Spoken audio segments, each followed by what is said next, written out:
In this video, I'm gonna be showing you how to easily change your Snapchat zodiac sign or astrological sign. So as you can see, this is my current astrological sign, Leo.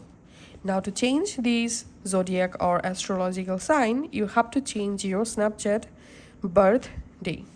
So just go to your Snapchat, tap on your profile photo, tap the settings icon, tap on my account, tap on birthday, and now we have to change our birthday month.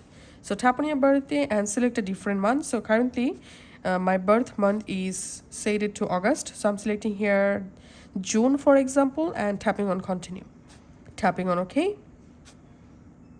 and then I'm just going back to my profile, and as you can see the zodiac sign successfully changes to Gemini.